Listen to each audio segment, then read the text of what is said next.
Have you ever felt like a ghost in your own life? You spend every waking moment meeting obligations, answering messages, and fulfilling expectations, but somewhere in the chaos, you get lost. Imagine pausing the noise for a second. When was the last time you did something just for you? This unsettling question holds a mirror to a harsh truth. If you've been living for everyone else, you may have forgotten how to live for yourself. What if everything you believe about success is upside down? The world shouts that being busy and available 24/7 is the pinnacle of productivity. But deep down, you suspect something's off. Why do you feel empty and burnt out if you're doing everything right? The answer might surprise you. Real success starts with prioritizing yourself. In fact, focusing on your own growth isn't selfish at all. It's the key to becoming the best version of you, for you and those around you. Picture a life where your mind is calm, your goals are on track, and your confidence soars. No constant distractions, no toxic influences dragging you down, just a clear path toward the things that truly matter. Sound too good to be true? It's not. In the next few minutes, you'll discover how ancient wisdom and modern strategies converge to help you reclaim your time, your energy, and yourself. Ready to find out how far you can go when you become your own priority? Let's dive in and uncover the powerful changes that happen when you finally put yourself first. The cost of neglecting yourself. Gabriel's wake-up call. Meet Gabriel, the friend who never said no. He was the first to arrive at the office and the last to leave.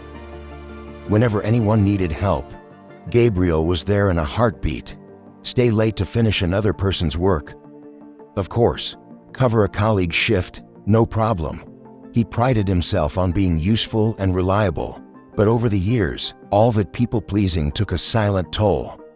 Gabriel became useful, available, and invisible. Just another resource like the office coffee machine.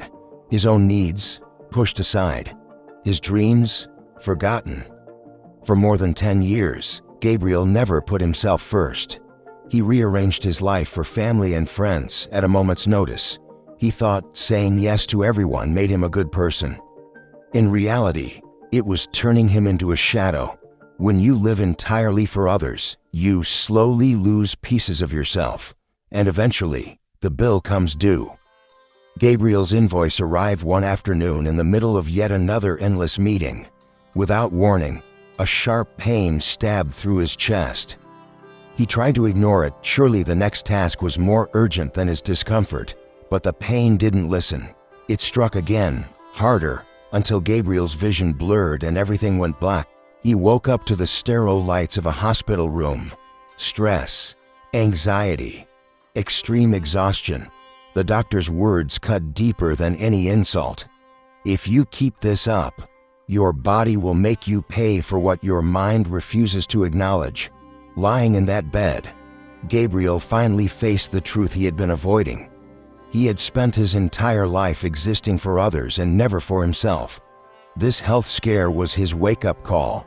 Something had to change immediately. Change didn't happen overnight. When Gabriel returned home, he stood in front of the mirror feeling like he was meeting himself for the first time in years. A question echoed in his mind. What if, instead of being available to everyone else, I became available to myself? That very evening, as if by fate, he stumbled across a video about Stoicism. In it, a quote from Marcus Aurelius pierced through his soul. "A man's life is what his thoughts make of it." Gabriel replayed the line. Your life is shaped by your thoughts. It finally clicked. His entire reality had been molded by a single, misguided belief that his worth came from constantly serving others. By changing that thought, he could change his life. From the next day on, Gabriel began the difficult journey of making himself a priority. The first time he said no to an extra task at work, his boss frowned in confusion. When he stopped answering work calls after hours, some colleagues whispered that he'd become selfish. It wasn't easy. Gabriel felt guilty and tempted to revert to old habits. But he held on to a new realization that would alter his life forever. If you don't make yourself a priority, you'll forever be just an option in your own story. Slowly but surely, things improved. Today, Gabriel still helps others and works hard, but not at the expense of himself. He moves at a healthy pace. He sets boundaries. And an interesting thing happened. Once he was good with himself, he could actually give more to others without destroying himself in the process. By filling his own cup first, he became a better colleague, friend, and family member than ever before. Gabriel's story isn't unique. It's a wake-up call for anyone who has forgotten that your life belongs to you.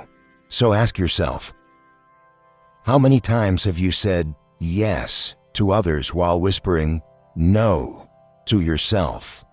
How often have you put your own needs last out of fear of disappointing someone? If this hits a nerve, you're not alone and it's not too late to change.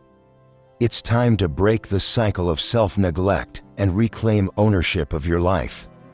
Below are 10 powerful ways to start making yourself your number one priority, drawn from ancient Stoic wisdom and modern practical advice. Embrace them and watch how your world transforms. 1. Reclaim your hijacked mind. Picture this. You wake up in the morning, and before you've even taken a full breath, your hand reaches for your phone. Swipe. Notifications light up the screen. Within seconds, you're drowning in a flood of messages, news alerts, and random posts. 5 minutes turn into 10, then 30. By the time you realize it, you've lost the first precious hour of your day to scrolling a morning routine of cat memes and celebrity gossip. And it doesn't stop there. Throughout the day, any moment of boredom sends you straight back to your screen. You scroll while you eat, while you walk, even while on the toilet. You haven't been truly alone with your thoughts for as long as you can remember. Does this pattern sound familiar? If so, it's time for a hard truth. Your mind has been hijacked. Think of your attention span as a delicious pie on a table. The entire world is sitting around that table, knife and fork in hand, eager to devour a piece of your attention. Social media apps, clickbait news, endless notifications, they all want a slice. They don't care if there's nothing left for you. In fact, they hope there's nothing left, because the more distracted you are, the more they benefit. As the Stoic philosopher Epictetus warned long ago, if someone tried to physically take control of your body, you'd fight like hell to stop it. Yet when it comes to your mind, you hand it out freely to every passing distraction. Think you're immune? Ask yourself, when was the last time you went a full day without checking your phone, or even a single hour of deep work without that itchy urge to peek at a notification? If you're struggling to remember, the difficult truth is that you are not fully in control. Those apps and alerts are. While your attention is scattered in 1,000 directions, your life remains stuck in the same place. It's not entirely your fault. The game is rigged against us. Neuroscientists like Dr. Andrew Huberman explained that every ping, ding, and flashy feed is engineered to trigger a hit of dopamine, the brain's reward chemical. It's the same cycle that drives addiction. Each quick hit of information feels satisfying for a split second, but it trains your brain to seek instant gratification constantly. Over time, the more you indulge in these quick hits, the harder it becomes to focus on anything that doesn't deliver an immediate payoff. Reading a book, working on a difficult project, learning a new skill, these all feel painfully slow and unstimulating compared to the rapid-fire excitement of your feed. Your focus muscle hasn't vanished. It's just been conditioned to be lazy. The good news is that you can take back control of your mind. It won't happen on its own. You have to fight for it. But relax. Regaining your focus is simpler than it sounds if you start with a few small steps. Try these strategies to outsmart the digital hijackers and reclaim your attention. Build barriers against distraction. Perform a dopamine detox on your devices. Turn off all but the most essential notifications so your phone isn't constantly buzzing for your attention. Install apps or use settings that limit your social media and junk news consumption to certain times of day. Yes, such tools exist, and many are free. The goal is not to toss your phone out the window, but to make it work for you, not against you. Every barrier you set is like reclaiming a piece of that attention pie for yourself. Own your mornings and nights. Treat the first and last hour of your day as a sacred phone-free zone. When you wake up, resist the urge to dive into the digital world. Instead, use that time to do something that nourishes you. Stretch, meditate, journal, read a few pages of an inspiring book, or plan your day. At night, wind down without the screen. Reflect on your day, or practice a relaxing routine. By bookending your day with intentional, tech-free moments, you train your brain that you decide when to pay attention, not the algorithm. Ask the Stoic question. Every time you're about to tap an app or click a link out of habit, pause, take a deep breath, and ask yourself, is this about to serve me or distract me? Be brutally honest. If it's just a distraction, put the phone down or close that tab. You already know it's not worth it. This simple question, inspired by Stoic self-awareness, shines a flashlight on your impulse and gives you a moment to choose. Make the conscious choice to prioritize your focus. Remember, either you control your mind or something else will. At the end of the day, focus is the difference between people who achieve their dreams and those who simply dream. If you let the world continue hijacking your mind, you'll remain trapped in the status quo, frustrated that nothing in your life is changing. But when you reclaim your attention, suddenly you have the power to direct it to the only place it truly belongs: your own goals, growth, and happiness. Your mind is your stake. It back. 2. Stop wasting time you don't realize you have. Be honest with yourself. How many times in the past week have you sighed, "I just don't have time for that," about something you know would improve your life? Maybe it was exercising, reading that book on your nightstand, learning a skill, or starting the side project you keep postponing. Now, compare that to the number of times you mindlessly opened TikTok for just 5 minutes and emerged an hour later wondering where the time went. Or the evenings you spent hopping between random YouTube videos and endless scrolling when you could have been working toward that dream. The problem usually isn't a lack of time, it's how we misuse the time we have. The truth hurts. You have the time, you're just giving it away.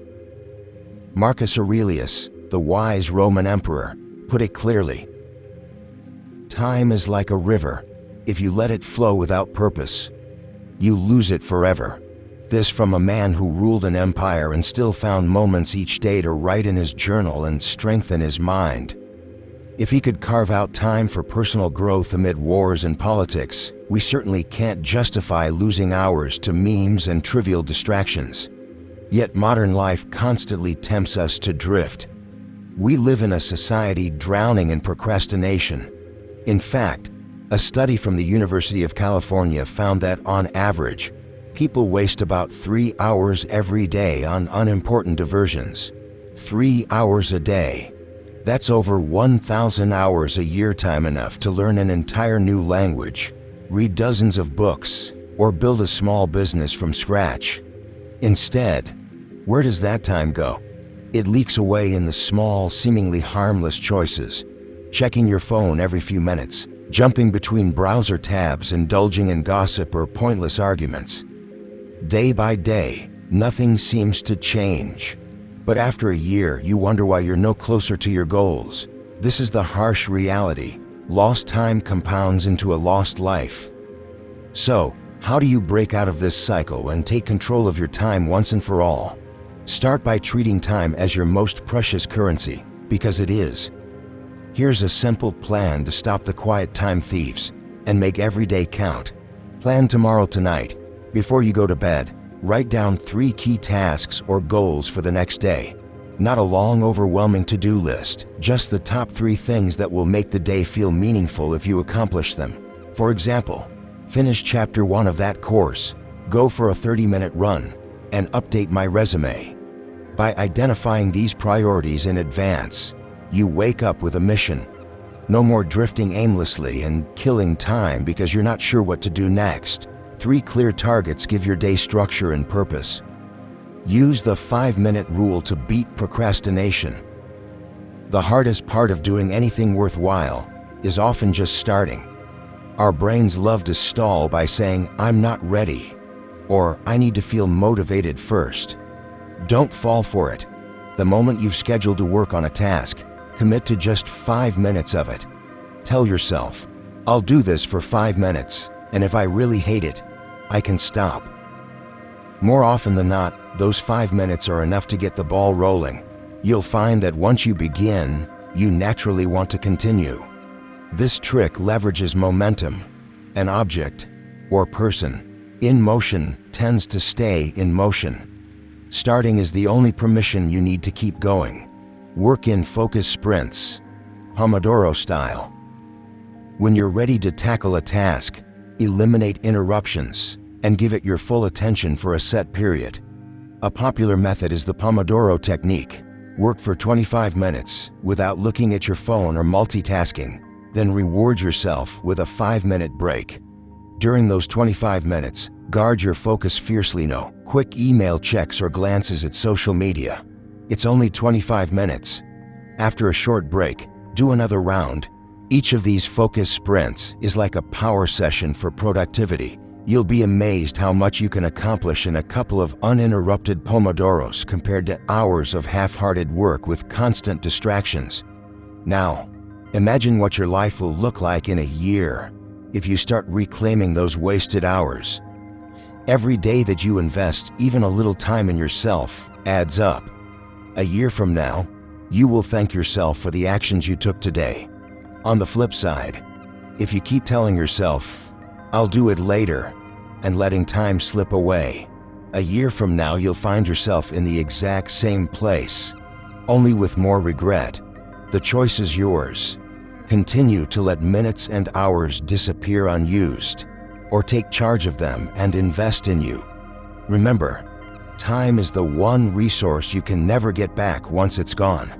Starting today, treat your time like gold.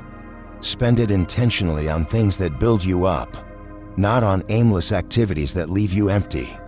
If you do this, not only will you accomplish more, but you'll also break that feeling of life passing you by. So, how are you going to invest your time tomorrow? Plan it, claim it, and make it count. Your future self is watching. Next, we'll tackle a different kind of trap that steals success. Announcing goals instead of achieving them. Keep reading to discover why sometimes the best strategy is to work in silence and let your results do all the talking. 3. Let your results speak for themselves. In a small studio in Florence over 500 years ago, a man spent hour after hour working in absolute silence. His name was Leonardo da Vinci, and he was painting the Mona Lisa. Day after day, year after year, Leonardo toiled away quietly, layering paint with obsessive precision. He studied the subtle curves of a smile and the way light danced in the background. While other artists bragged in the streets about their latest creations, Leonardo kept his masterpiece a secret. No announcements, no seeking praise. He wasn't interested in applause. He was interested in perfection.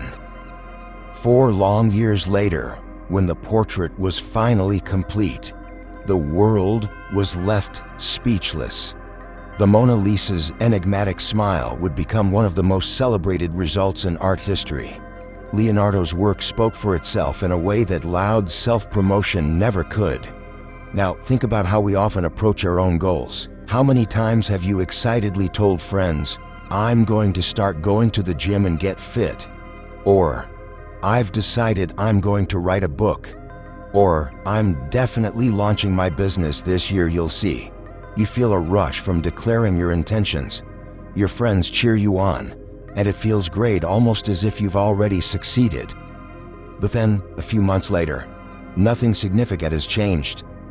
The gym visits fizzled out after a few weeks. The book's page count is still stuck at chapter 1. The business idea remains just that, an idea. What happened? It's not that you lack discipline or desire. It turns out, your brain played a trick on you. Every time you announce a goal publicly, your brain rewards you with a little hit of dopamine, that same pleasure chemical. You get recognition and encouragement, which feels similar to achieving something, so your motivation actually decreases. In other words, by talking about what you're going to do, your mind is fooled into feeling like the job is already partially done. The urgency to act fades before you even take the first real step. This is why so many people love to talk about their ambitions, but rarely follow through. The satisfaction of talking replaces the satisfaction of doing. The Stoic philosopher Epictetus warned against this trap centuries ago. He said, "Don't boast about what you're going to do. Do it and let it speak for itself." In his life, Epictetus practiced exactly that. He didn't parade his plans around for validation. He focused on action and allowed the outcomes to shine as proof of his efforts. The world, he believed, should notice your results, not your promises. So, are you ready to adopt this powerful mindset and let your results do the talking? Here's how to shift from announcing to achieving. Go into stealth mode with your goals. The next time you set a goal, fight the urge to broadcast it to everyone. If you're starting a fitness journey, you don't need to post about your new workout regimen on day 1. If you plan to write a novel, resist telling the whole world at the first spark of inspiration. Instead, get to work quietly.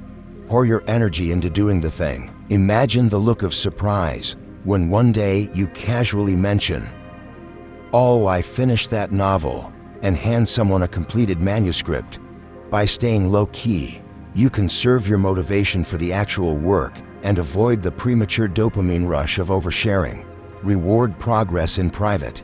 It's natural to crave encouragement during a long journey, but seek it within yourself instead of from others. Set up little milestones and celebrate when you hit them. Just don't necessarily post it on social media for applause. Did you stick to your new diet all week or complete your first month of language classes? Maybe treat yourself to a nice evening or simply take a moment to acknowledge your win privately. The satisfaction of real progress is far more fulfilling than a few online likes. By keeping these rewards personal, you ensure they fuel your drive rather than becoming a performance for someone else. Perform the mirror test daily. At the end of each day, look yourself in the mirror and ask, "Did I make actual progress toward my goal today?" Be honest. If the answer is yes, give yourself a nod of approval. You've earned it, and you don't need anyone else to validate it. If the answer is no, don't make excuses or seek comfort in telling someone, "I'll do it soon." Instead, make a firm plan for tomorrow so you can get back on track. The mirror test keeps you accountable to the person who matters most, yourself. You can't fool that person with empty promises or Instagram posts. You either did the work or you didn't. In the end, there are two types of people: those who talk about what they're going to do, and those who simply do it. One spends their energy on appearances, the other on actions. Be the second type. Work hard in the shadows. Let your success emerge into the light when it's ready to speak for you.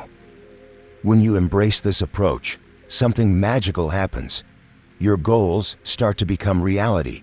You'll notice your friends and colleagues saying things like, "You look great, have you been working out?" Or, "Wow, when did you learn to speak Italian?" without you ever having announced a thing. That feeling, when the results of your silent hard work become visible and undeniable, is worth more than 1,000 hollow pats on the back for intentions. So, challenge yourself. Stop talking, start doing, and let your achievements roar on your behalf. 4. Surround yourself with giants, not dwarfs. There's a saying that has proven true time and again. You are the average of the 5 people you spend the most time with. It might sound like an exaggeration, but even modern research backs it up. A Harvard University study found that your social circle is one of the strongest predictors of your success. In simple terms, if you hang around ambitious, positive people, you're far more likely to adopt ambitious, positive habits. But if your inner circle is full of negativity and complacency, it's only a matter of time before you get pulled into that swamp. Our environments shape us, often more than we realize. Consider this scenario. If your friends spend all day complaining about how life is unfair and nothing good ever happens, how long before you start feeling pessimistic too? If every conversation over lunch turns into an anger-fueled rant about politics or a gossip session tearing others down, what kind of mindset do you think you'll gradually develop? Humans are astonishingly adaptable. We unconsciously adjust our thinking to match the voices we hear most often. As Stoic philosopher Seneca wisely observed, we become those with whom we associate. This isn't magic or superstition, it's basic psychology. Imagine Seneca trying to cultivate wisdom in ancient Rome while surrounded by partygoers and slackers who had zero interest in self-improvement. If all his friends were obsessed with shallow pleasures and never pushing themselves, would Seneca have grown into the esteemed thinker we know today? Highly unlikely. The people around us either lift us higher or weigh us down. There is no neutral. Motivational speaker Daniel Haboff put it bluntly, surround yourself with spiritual giants, not mental dwarfs. In other words, choose companions who are giants in character, mindset, and ambition, rather than those small of mind and vision. Now, this doesn't mean you should judge or abandon people based on their success level or throw lifelong friends aside overnight. It does mean you need to become conscious of the influence others have on you. Ask yourself, do my friends inspire me and challenge me to grow, or do they discourage and drain me? For instance, maybe you've decided to get healthy and start working out. If your buddies respond with, "Ugh, don't overdo it, just relax and have another drink," you might feel silly for trying and eventually give up.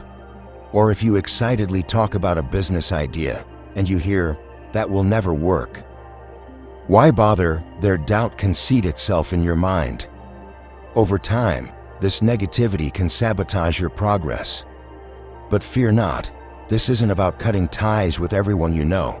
It's about strategically upgrading your environment and setting boundaries where needed.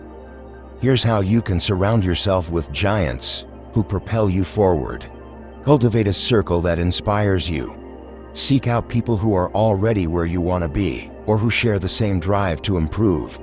If you don't currently have such people in your life, find them. Join a class, a club, or an online community related to your interests or goals. Want to start a business? Attend entrepreneurial meetups or participate in forums. Trying to get fit?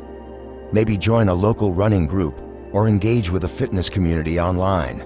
Surround yourself physically or virtually with individuals who talk about ideas, solutions, and growth. Their enthusiasm will rub off on you, and you'll naturally start thinking bigger. Set boundaries with negative influences. You don't have to completely cut off friends or family who are negative, but you can limit the effect they have on you. If certain people in your life constantly belittle your goals or drain your energy, learn to say no when it matters. For example, politely decline the weekly gossip lunch or the lengthy complaint-filled phone call.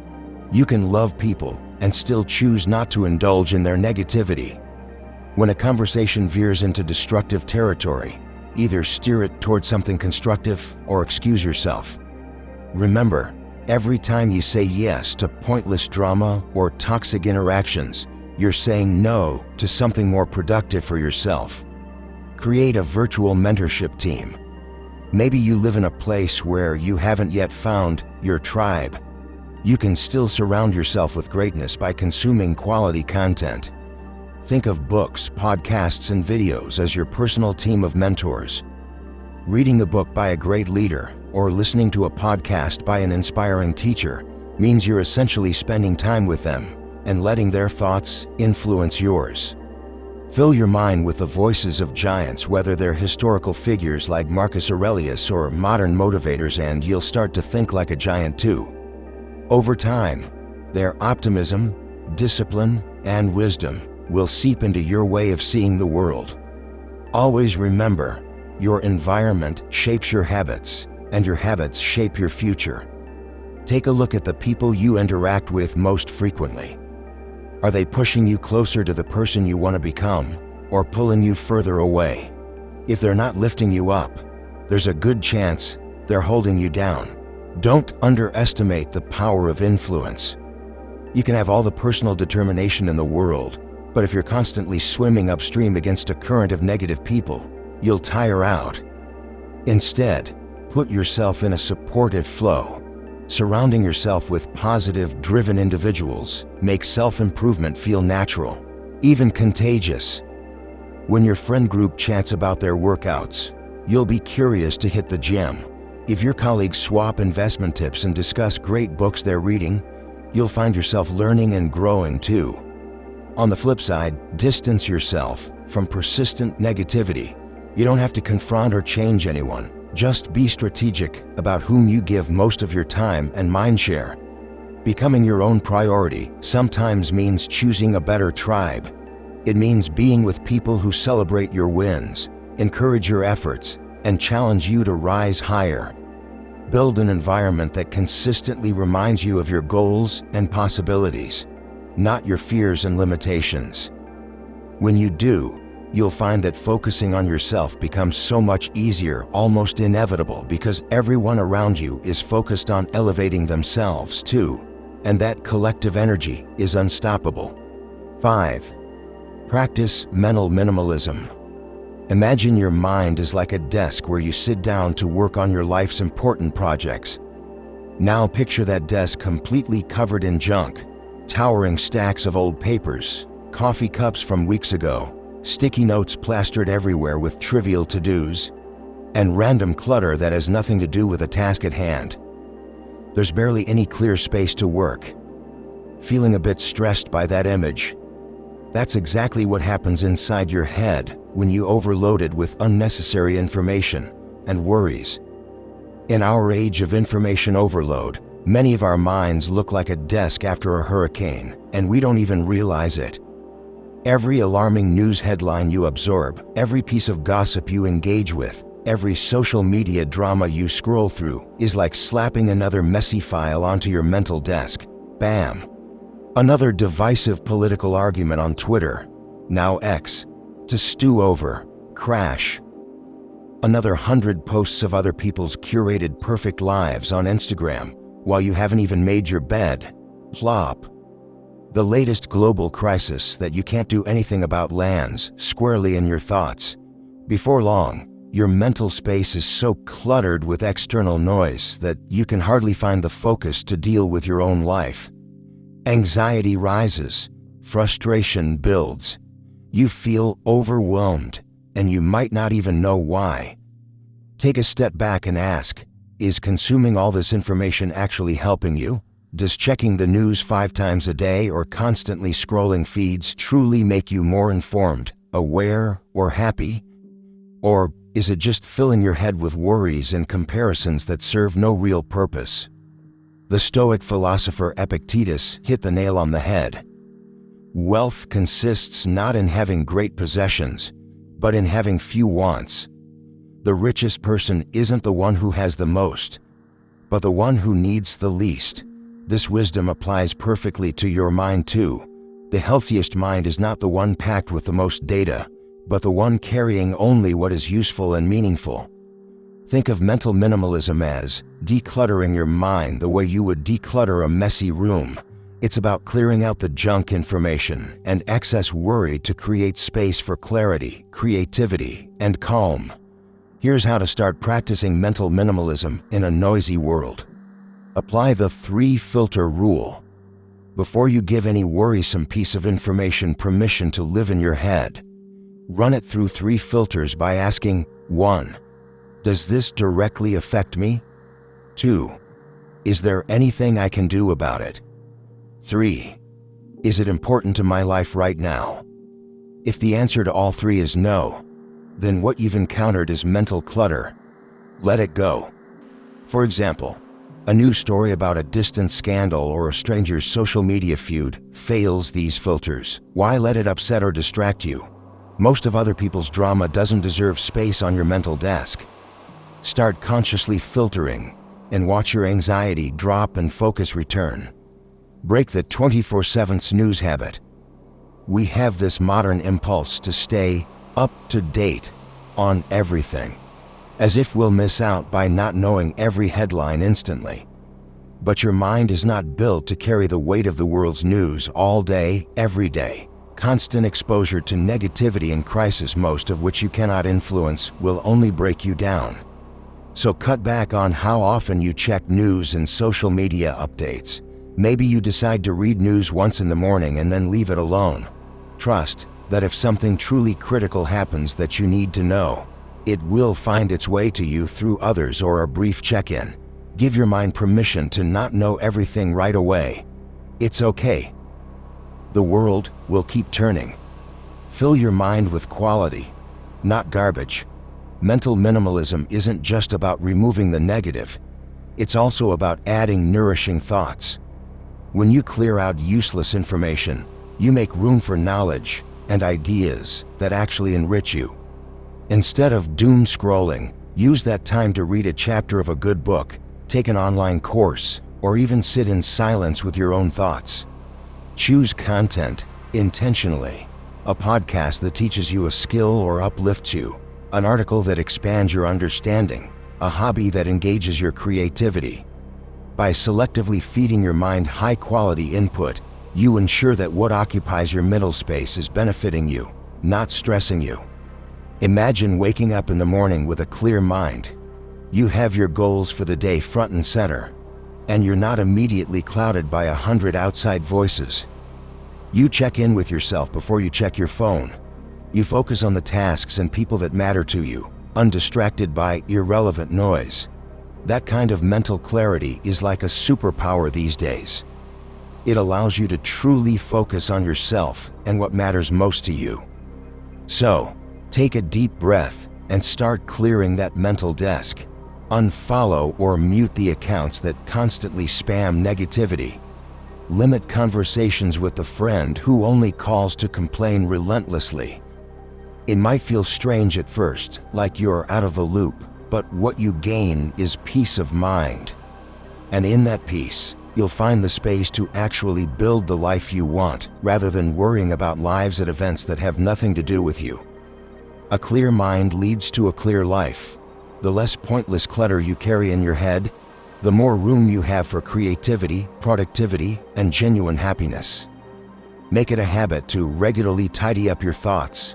Dump out the junk, keep the essentials. In doing so, you reclaim not just your focus, but your freedom. With a decluttered mind, you can now direct your full attention to the one thing in your control and truly worth your energy, your own growth, and well-being. 6. Embrace discomfort for growth.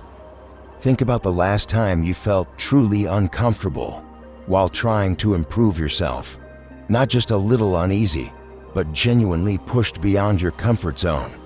Maybe your heart was pounding before speaking in public, or your muscles were screaming during that last set of exercise, or you had to wake up at 5 a.m. and your body begged to stay in bed. If it's been a while since you felt that kind of discomfort, it might be a sign that you've been coasting in the safe lane. Here's a reality check. Comfort is the enemy of growth. If you never feel uncomfortable, you're probably not challenging yourself enough to improve. Most people treat discomfort like a stop signal indication to turn back to safety, but in truth, discomfort is more like a compass pointing you toward the areas where you have the most potential to grow. Every muscle tremor of nervousness, every bead of sweat from effort, every mental knot of frustration is a signal. You are stretching beyond your previous limits. If you avoid that feeling entirely, it means you're staying within what you already find easy, and that means you're staying the same. Let's confront something we all tend to do. We wish things were easier. We want the success without the struggle, the reward without the risk. But the Stoic teacher Epictetus would counsel, don't wish things were easier. Wish you were stronger. The Stoics understood that life's value isn't in avoiding challenges, but in facing them and becoming better. They knew that fire tempers iron into steel, and similarly, challenges forge ordinary people into something extraordinary. Discomfort, then, isn't a punishment to flee from. It's the forge of character. Need proof? Look at someone like David Blaine, the illusionist known for his mind-boggling endurance feats.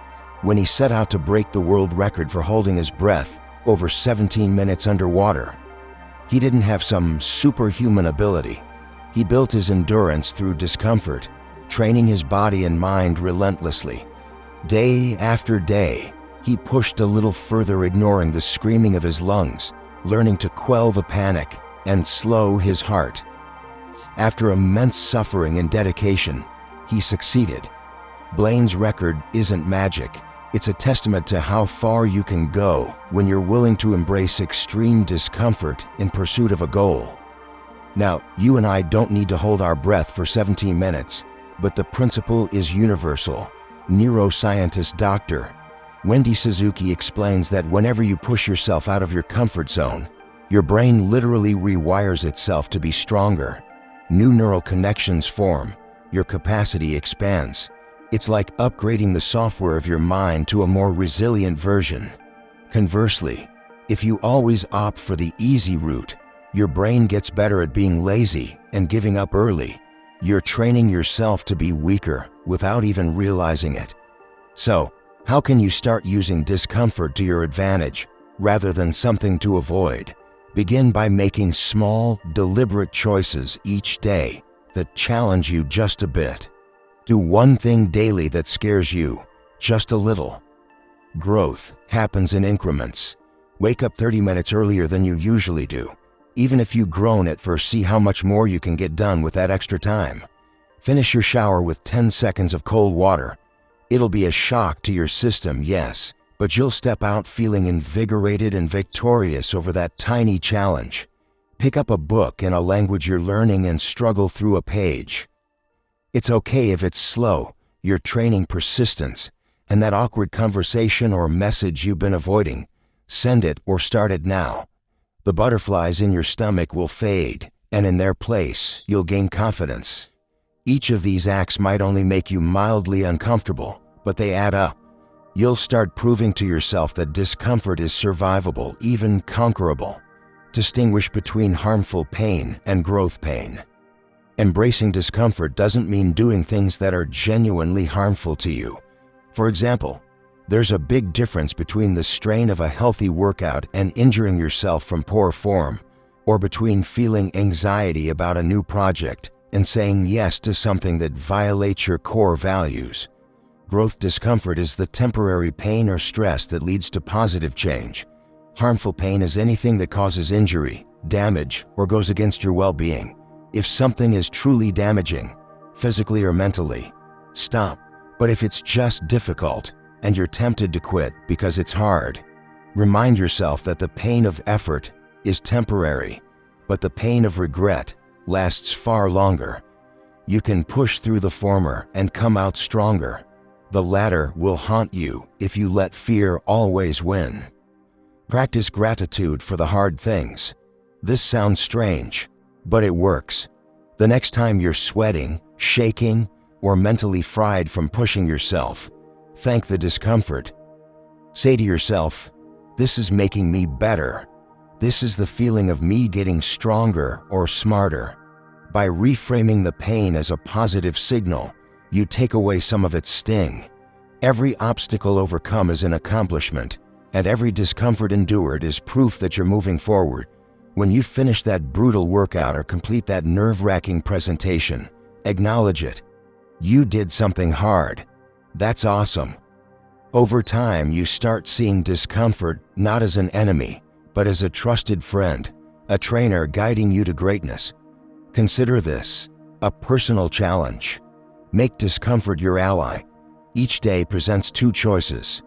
Do the easy, familiar thing and stay exactly who you are, or do the slightly uncomfortable thing and grow into who you could be. Growth doesn't come from staying in your cozy zone. It comes from venturing into the unknown, where you might stumble, sweat, or struggle, but also where you transform. Think about it. If you never challenge yourself, you'll always wonder what you're truly capable of. But if you face challenges head-on, even small ones, you'll continually redefine your limits. You'll look back and realize that things which once terrified or exhausted you are now part of your routine. That's progress. That's you becoming a stronger, more resilient version of yourself. So ask yourself right now, when was the last time I did something that really pushed me? If you can't recall, plan something today. Embrace that bit of fear or strain. And when you feel the familiar urge to retreat to comfort, remember that every hero's journey involves stepping into discomfort. This is your journey. Step forward and know that with each step that shakes you, you're leaving the ordinary behind and walking the path of growth. 7. Choose where your energy goes. Not everything deserves it. Your time and focus aren't the only things constantly under siege. Emotional energy is also a precious, limited resource. Imagine you wake up with a full battery of emotional energy each morning. Throughout the day, every little irritation, argument, or worry drains that battery bit by bit. By evening, you're running on empty, not because you did meaningful work or pursued your goals, but because you squandered your energy on things that don't really matter in the long run. It's like spending your life savings on trifles and then finding nothing left for things that truly count. To illustrate the power of choosing where to invest your energy, consider an old story of a wise man in a village. This old man was known for his unshakable calm. One day, a hot-headed young man marched up to him. Seething with anger, the youth hurled insults at the old man, calling him useless, stupid, and worse, really trying to provoke a reaction. But the old man just stood there with a slight, knowing smile. After the tirade, he responded with a question.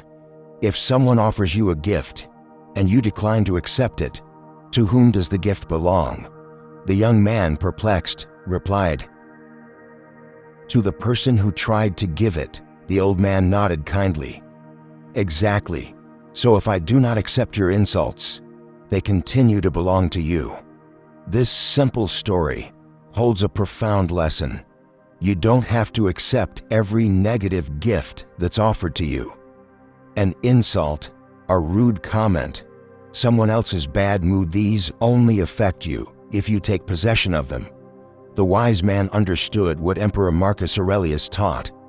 If something external angers you, it's not the thing itself bothering you, but your perception of it. In other words, an insult has zero power unless you decide to empower it by getting upset. By not engaging, the old man kept his peace, and the angry fellow was left holding his own bitterness. Now, reflect on your life. How many times have you let trivial things sap your energy? Maybe you've gotten into a heated online argument over a random stranger's post, and it ruined your mood for hours. Or you stewed all day because a driver cut you off in traffic that morning. Perhaps you let a snide remark from a coworker live rent-free in your head, distracting you from your actual tasks. These are the emotional equivalents of junk food, empty calories that leave you unhealthy and unsatisfied. Every minute you spend angry or anxious about something unimportant is a minute of peace and productivity you've given away for nothing. It's time to guard your emotional energy with the same care you guard anything valuable. Here are 3 strategies to help you save your energy for what truly matters. Use the 30-second rule before reacting. When something annoying or provoking happens, pause, take a slow breath, and silently count to 30.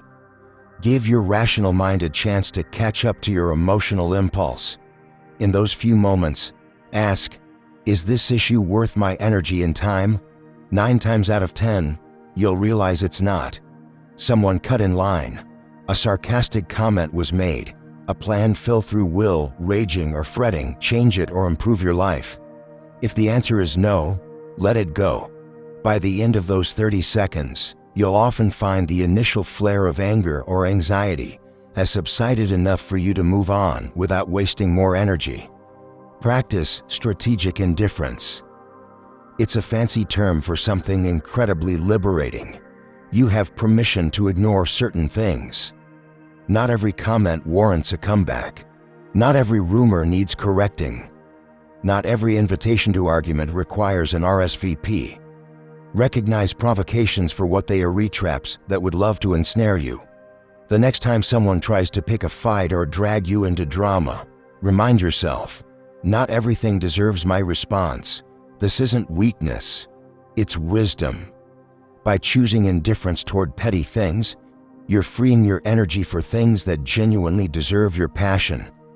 Remember the 5x5 rule of letting go. Here's a quick check for how much something should bother you.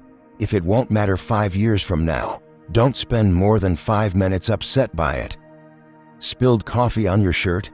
Annoying, yes, but in 5 years it's forgotten, so it's not worth an hour of frustration today. Argument with a friend or loved one? If it's something that could matter 5 years out, address it calmly. If it's a trivial spat, consider forgiving and releasing it quickly.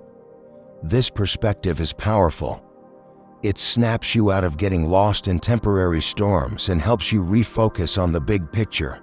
Life is too short to spend emotionally entangled in things you won't even remember next week, let alone in 5 years. Picture your attention like a flashlight in a dark room. You only have so much battery power. Wherever you shine that beam, that's what you illuminate and give life to.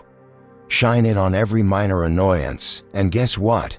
Your whole day becomes filled with the light of problems and irritations.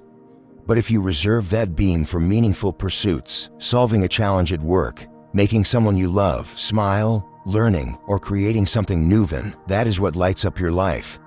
Imagine at the end of today you could see an energy spending report for yourself. What would it show? Did you invest your energy like a wise investor, putting it into actions and thoughts that grow your future and well-being? Or did you scatter it on fleeting gripes and conflicts that gave you zero return? Each morning you get a fresh deposit of energy. Treat it like a limited budget. Spend it intentionally. When you catch yourself pouring energy into a negative pit, visualize a big energy lake, sign flashing. Then consciously plug that lake. Redirect your focus.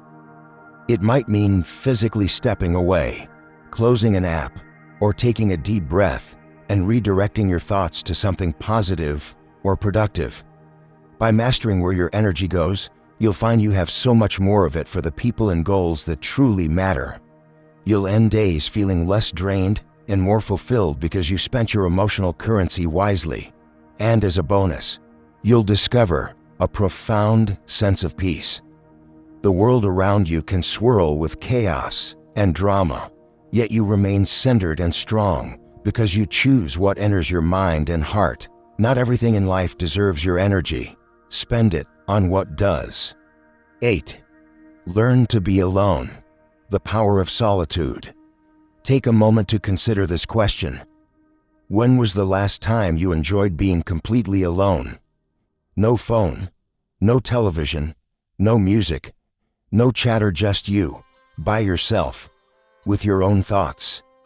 In our hyper-connected world, many people find that thought uncomfortable, even scary.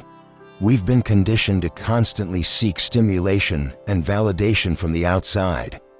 Silence and solitude are often mistaken for boredom or loneliness.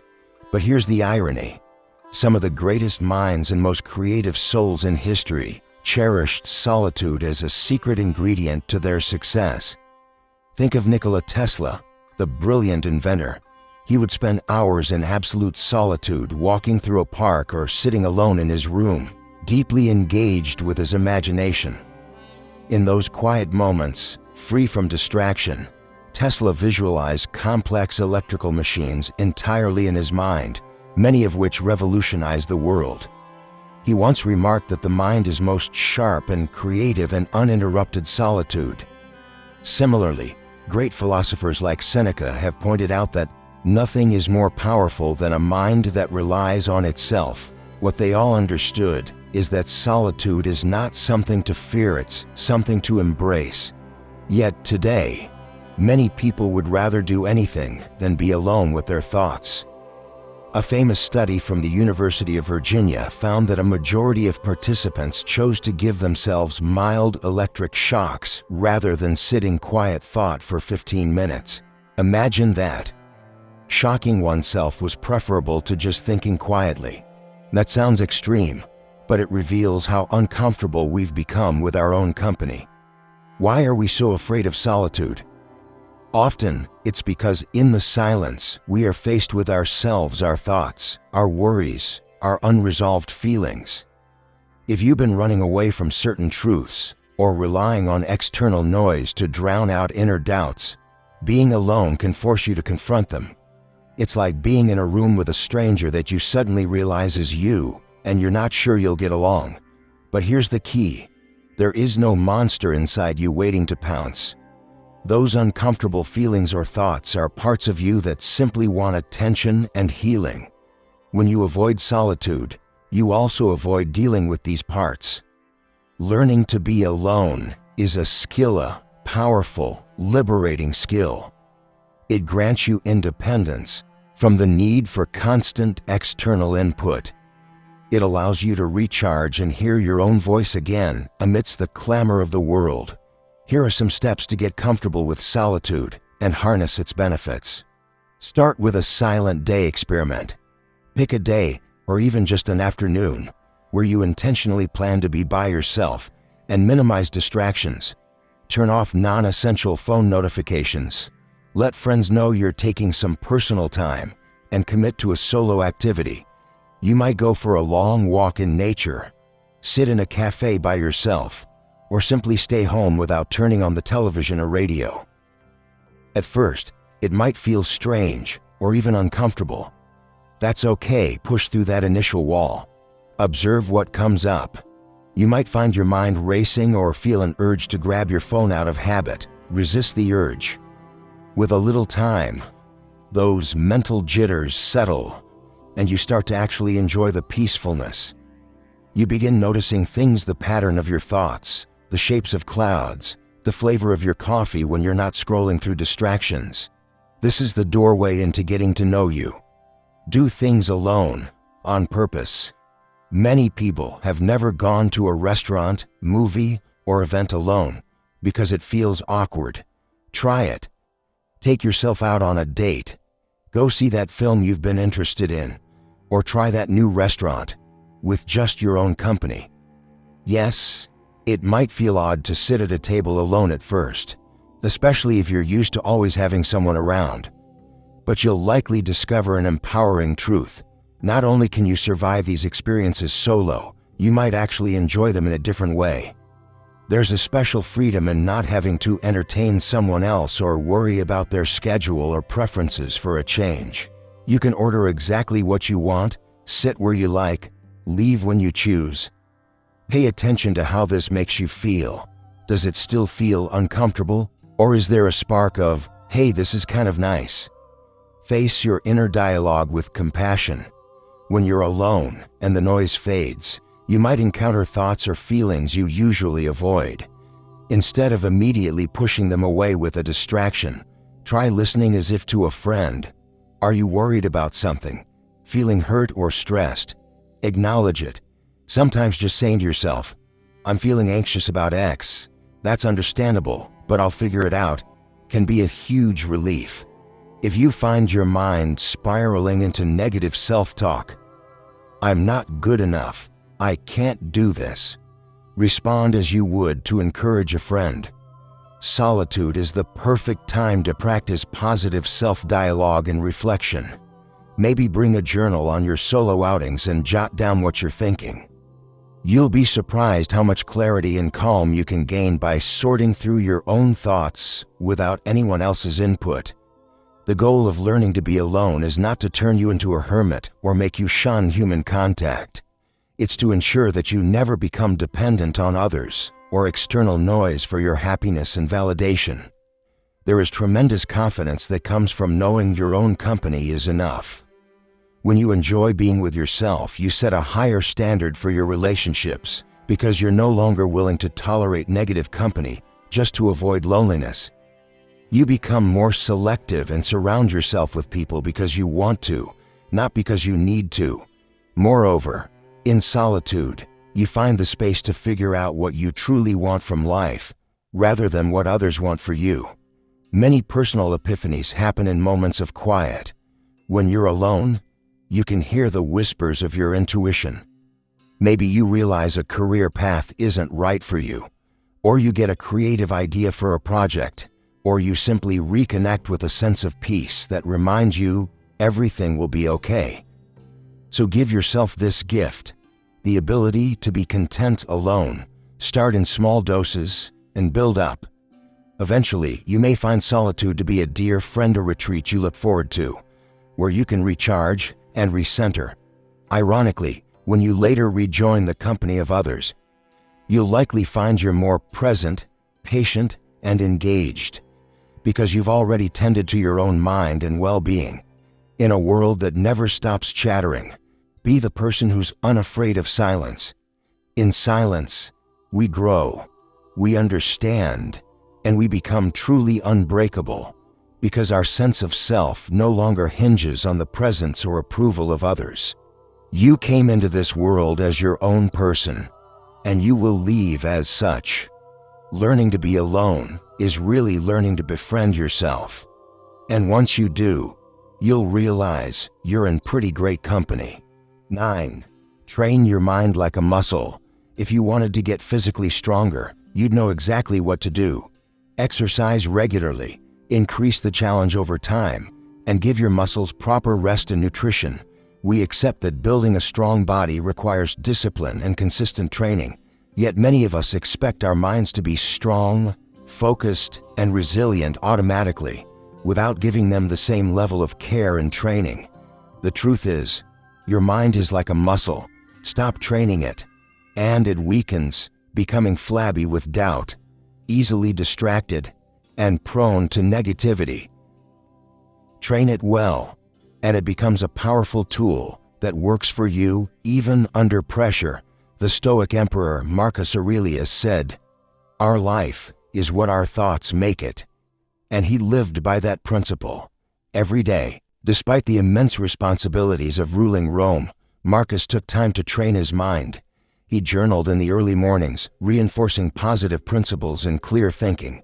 He practiced observing his impulses and emotions, then guiding them with reason.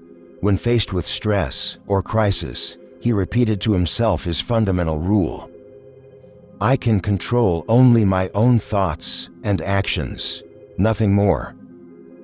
By exercising this mental discipline daily, Marcus forged a mind that could remain calm in chaos and focused on wisdom rather than panic.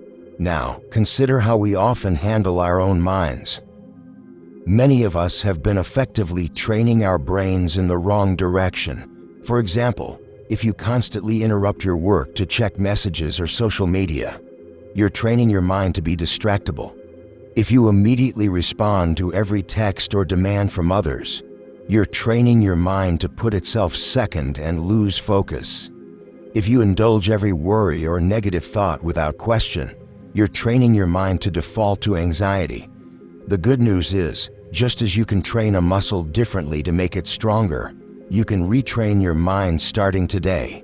Here are some practical ways to begin your mental strength training.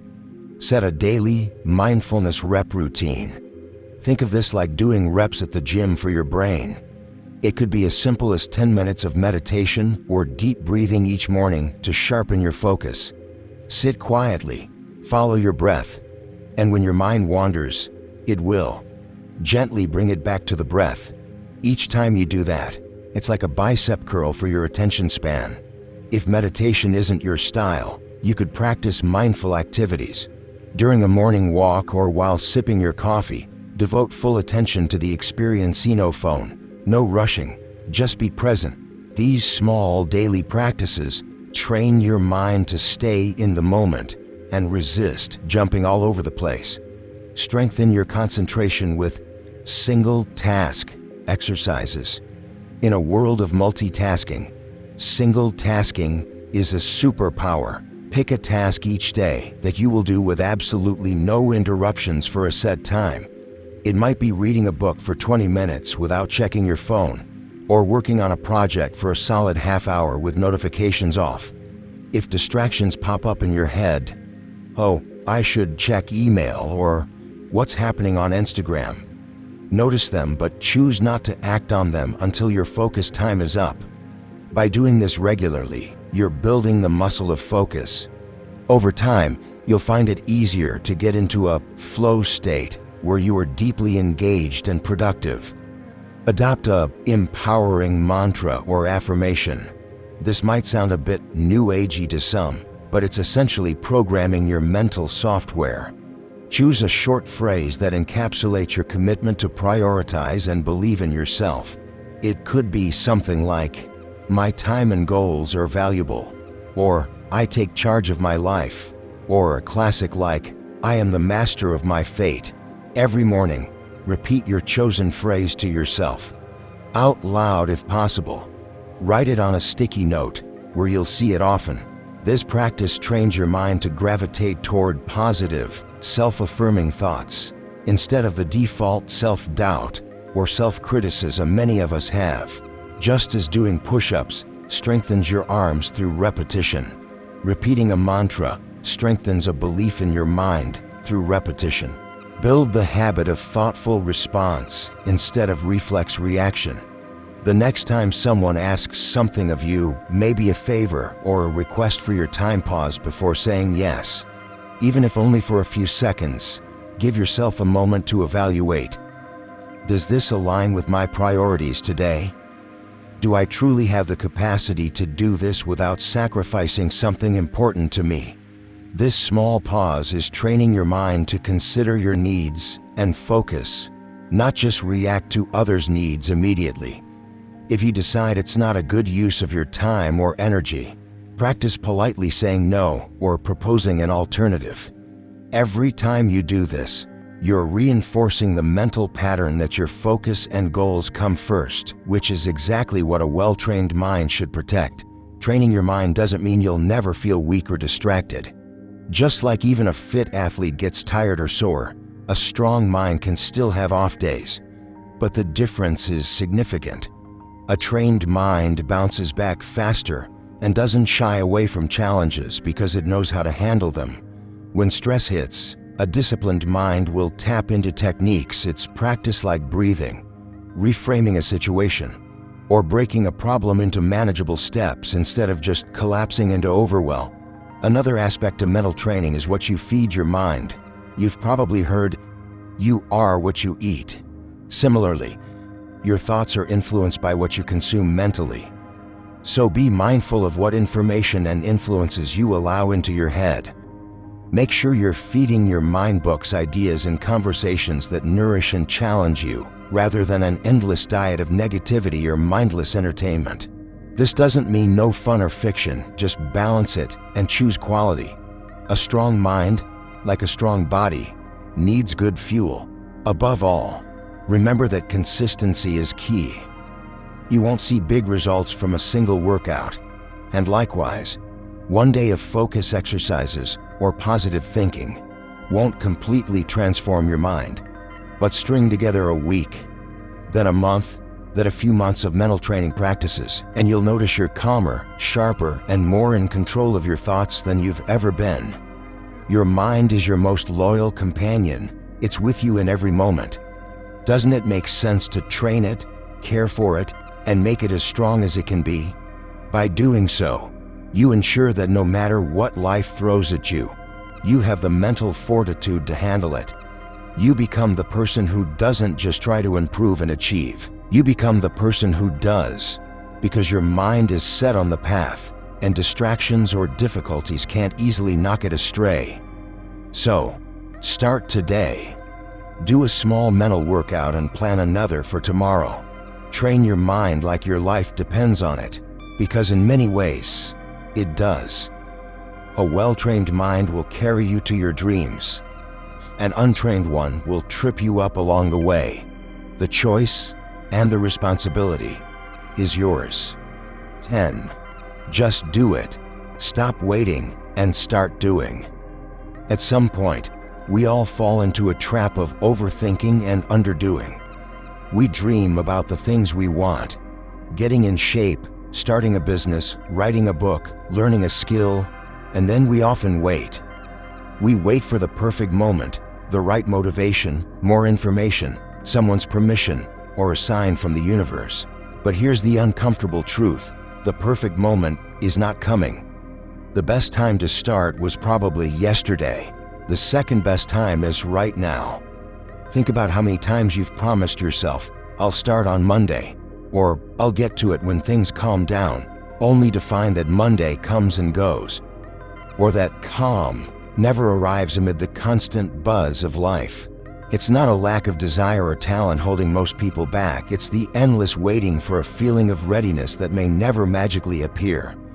As famed entrepreneur Richard Branson says, if someone offers you an amazing opportunity and you're not sure you can do it, say yes, then learn how to do it later. His point is that you become ready by doing, not by waiting.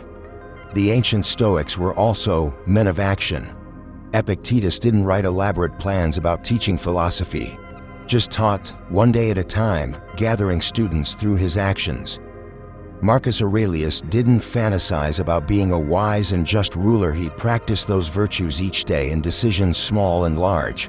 They knew that we create our destiny through our actions, not our intentions. To illustrate the power of starting, consider a simple law from physics. Newton's first law of motion. An object at rest stays at rest, and an object in motion stays in motion. This applies to our human endeavors too. If you're sitting at rest on an idea, it tends to remain just an idea. But once you push yourself into motion, even a tiny shove forward, you'll find it easier to keep going and gain momentum. Ever notice how hard it is to begin a workout, but how once you've jogged that first block or done those first 5 minutes, it's much easier to continue? The hardest part is always starting. So how do we break out of paralysis by analysis and start moving toward our goals? Here's a no-nonsense game plan to help you leap into action. Shrink the first step until it's too easy to fail. One big reason we don't start is that we make the first step too daunting in our minds. Write a novel is so overwhelming that you never put down a single sentence. Instead, shrink it. Decide to write just one paragraph of an idea today. Get fit is vague and huge. Instead, commit to just 10 minutes of brisk walking today. The trick is to make the first step so small and simple, you'd feel almost silly not doing it. Once that step is done, take the next, then the next. Small steps have a way of snowballing. Before you know it, that paragraph turns into pages, or that 10-minute walk turns into a daily 30-minute exercise habit. Stop aiming for perfect. Aim for done. Perfectionism is just procrastination in a fancy hat. If you wait for conditions to be perfect or for your work to be flawless, you'll either never start or never finish. Embrace the mindset of version 1 is better than version 0. That means your first attempt, however imperfect, is infinitely more valuable than the perfect idea that only lives in your head. Draft that rough business plan with the knowledge it will evolve. Cook that new recipe even if you might mess it up the first time. Make doing your metric of success, not being perfect. You can always improve something that exists. You can't improve a blank page. Leap before you feel ready, because you likely already are. The funny thing about readiness is that it often happens after you start, not before. Confidence, too, is a result of action, not a prerequisite. Think about learning to ride a bike. You wobbled and maybe fell a few times, but each attempt made you more balanced until suddenly you were ready to ride smoothly. So if there's an opportunity in front of you, say, a job opening in a field you want to break into, or a local group for entrepreneurs or artists, jump in, sign up, show up, say yes. You can figure out the details and learn along the way. Trust that you will adapt because that's what humans do. The moment you take action, even the smallest one, you shift from being a person who wants to do something to a person who is doing it. That identity change is powerful. For example, the very day you start practicing guitar for 5 minutes, you become a person who is learning guitar, not someone who wishes they could play, but someone actively on the journey. When you hit publish on that first blog post, you're officially a writer sharing content with the world, not just someone who imagines writing. These are huge psychological wins. Also, action breeds learning. You'll gain far more clarity about your path by walking it than by thinking about it on the couch. Start that side project and you'll quickly learn what you enjoy or what needs adjusting. Try selling your art or product on a small scale and you'll gather feedback to make it better next time.